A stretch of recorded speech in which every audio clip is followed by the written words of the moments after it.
What color is your Bugatti? A proud 110-year legacy that started in a humble basement with the simplest idea: to combine high-performance cars with luxury.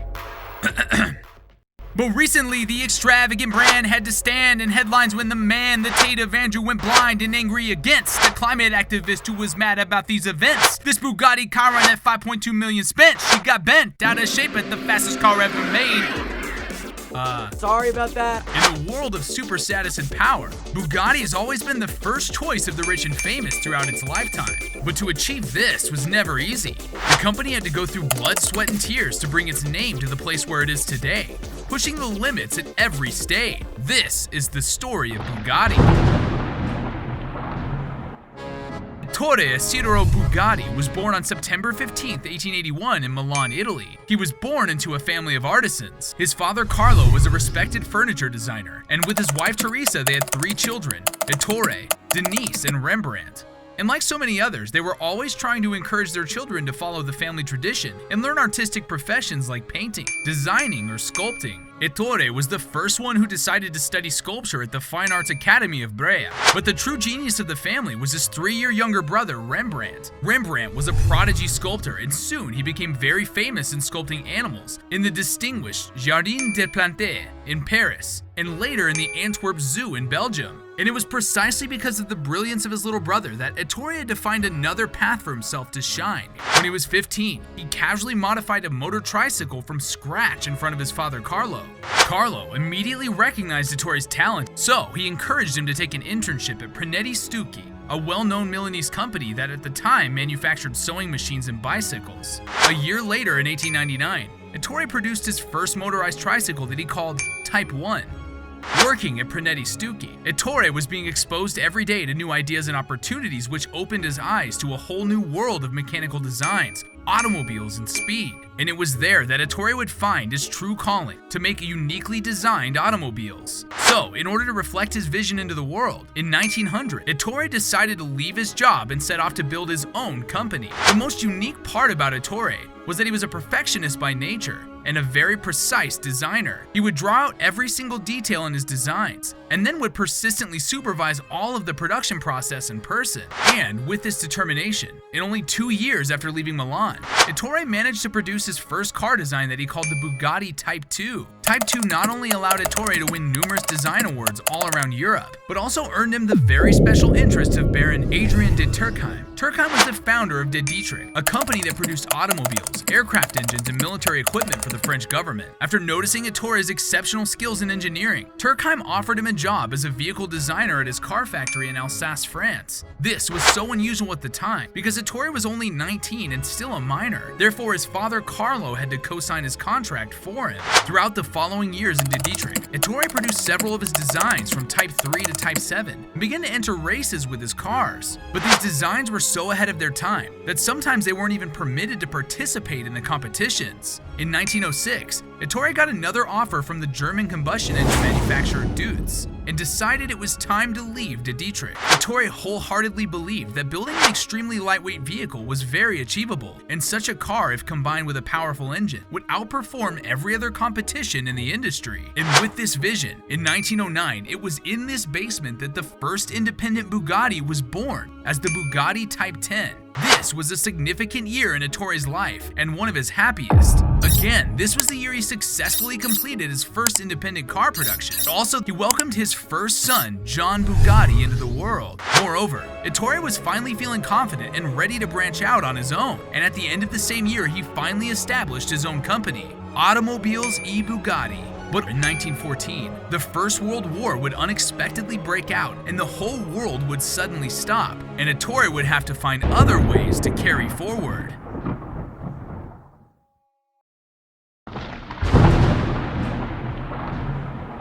When the First World War started, Bugatti had to stop all the production of cars and started to design aircraft engines, since they were much needed in the current climate. But soon enough, after clearly seeing that the war was about to spread to France, Ettore had no choice but to leave everything behind and move back to Italy. 1916, when the Antwerp Zoo in Belgium started killing its animals due to food shortages in wartime. Rembrandt, who loved the animals in the zoo and used them for inspiration in his sculptures for years, suddenly got depressed, and eventually things had gotten so bad that he killed himself. Ettore was so struck by this event, and he would later honor his little brother in his life by creating his finest achievement, Bugatti Royale, and using Rembrandt's most famous sculpture as part of the car. 2 years later, when the war finally ended, Ettore moved back to France and kept on doing what he did best, making lightweight sports cars. So, in the 1920s, the golden years of Bugatti had begun, and it all started with the introduction of the legendary race car Bugatti Type 35. The Type 35 was the ultimate car for racing.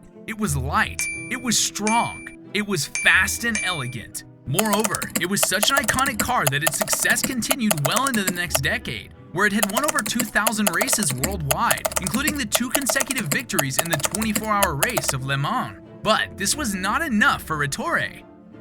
His vision was not only to produce the fastest car on the planet, but also to create the greatest and most luxurious car of all time. And in 1926, Ettore's dream came true with the introduction of the Type 41 Bugatti Royale. At the time, with its enormous 6.5 meters in length, the Royale was the longest and most luxurious car ever made. To honor his late brother, Ettore decorated the car with a bronze copy of one of Rembrandt's most famous sculptures, the rearing elephant. And with all that detailing, hard work, and vision, Bugatti Royale reached its goal. It was the most expensive car of all time, and it still holds that title today. In 1983, a Royale was sold at an auction for a total amount of $8.7 million. That would be more than $23 million today. So, by the end of the 1930s, Ettore was establishing his name all around the world as one of the greatest mechanical designers of his time. And on the other, he was surprisingly connecting with a brilliant engineer in the skills of his eldest son, John. John was a passionate engineer and a vital member of the company since its very beginnings. He was leading the design of both legendary Bugatti Royale and Bugatti Atlantic, and everybody knew that he was just as brilliant as his father Ettore. But on August 11, 1939, a single moment would change the entire course of both of their lives, and Ettore would soon taste the toughest pain of all. Eventually, the hard fall of Bugatti was about to begin.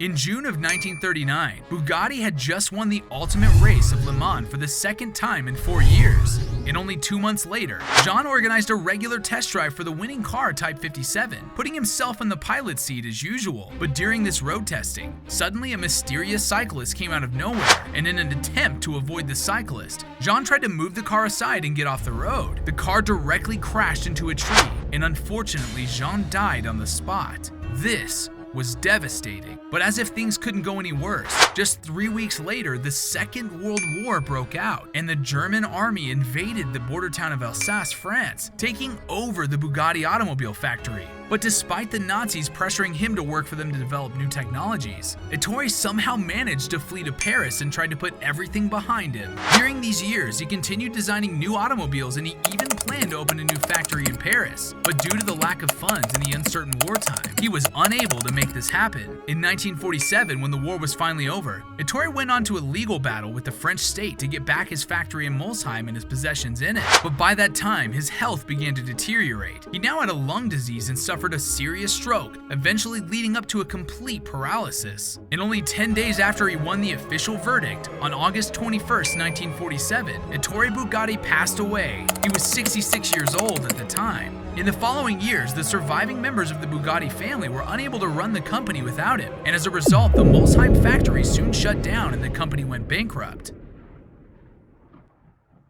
7 years that Ettore was running his company, approximately 7,900 Bugattis were produced, and that was the legacy of Ettore for generations. Today, the Molsheim factory serves as a museum, displaying a sample of all the cars that Ettore Bugatti had ever designed and produced. In 1987, an Italian entrepreneur, Romano Artioli, brought back the Bugatti brand and re-established the Bugatti Automobile SPA. But it wasn't until 1998 when Volkswagen came in and acquired the company from Artioli that we were reintroduced to the supercar brand we know today. Bugatti became alive, and it was a success. First, in 2005, they launched the Bugatti Veyron, which could accelerate to 60 miles per hour in just under 2.5 seconds.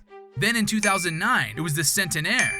And in 2016, Bugatti introduced the legendary Chiron with its incredible 1479 horsepower that could blast it from 0 to 60 miles per hour in just under 2.4 seconds, breaking the world record for the quickest car in the world. And in 2019, Bugatti released La Voiture Noire. It was a modern interpretation of the revolutionary design Type 57 Atlantic, the legendary car designed by Jean Bugatti himself. When it launched, only one unit was made, and it sold for $18.7 million, making it the most expensive new car ever sold. Bugatti's lavishly expensive designs were always worshipped by its rich and famous owners like Ralph Lauren, Cristiano Ronaldo, and Tom Cruise. But only recently were we exposed to the buying process of one of the most exclusive cars in the world. And it turns out, Bugatti was picking their drivers, not the other way around.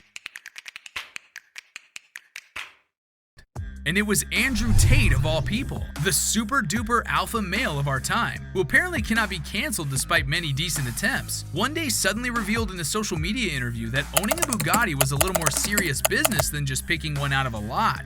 Apparently, the company had a list of demands that they were putting on their potential buyers, and it was starting with a non-refundable down payment, literally. So, before everything else, before the interviews, the background checks, before even looking at an actual Bugatti in a showroom, if you wanted to own a Bugatti of your own, you had to pay $250,000 of a non-refundable down payment to the company. Also, apparently, the sale of a Bugatti was conducted more like a business deal than a car purchase, and the company wanted to know everything about you and did all kinds of background checks on you. And if you're flagged for one reason or another, or if your image doesn't meet up to the Bugatti standards, well, sorry, we won't be selling you any Bugattis today. And remember the tiny down payment that you made? Well, say goodbye to that as well. But one of the most interesting requirements of owning a Bugatti was in the terms and conditions about the care of the car itself, meaning that as the owner, by signing the agreement, you give your written consent to the company that you will take care of your Bugatti in terms of its oil change, engine checkups, overall well-being, etc. But even so, that the company strongly holds you to change the tires of your Bugatti every 2,500 miles. And that's not a suggestion. They reserve the right to come in and take your Bugatti if you don't apply by these terms. And only after these, when serious customers are identified, then they proceed to the next steps of purchasing a Bugatti, such as an interview, a test drive, an official visit to the original Bugatti factory in Molsheim, and they go on, all for having an automobile that is perceived to be the best of the best. But that's why there's now even a waiting list for the company's new future car that's not even existing on the market yet. In a video that went viral, a copper Bugatti Chiron approaches the camera. Then the door opens up and Andrew Tate, the ultimate alpha male, four-time kickboxing world champion, international playboy, entrepreneur, and collector of supercars, comes out of it.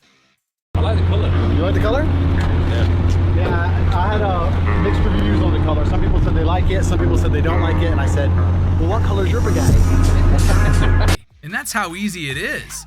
In a world where success and power are the most important currency, there are absolute winners and losers. And Bugatti is the ultimate symbol that you are one of the definitive winners. And that's what Bugatti is truly selling, a strange sense of victory over everyone else.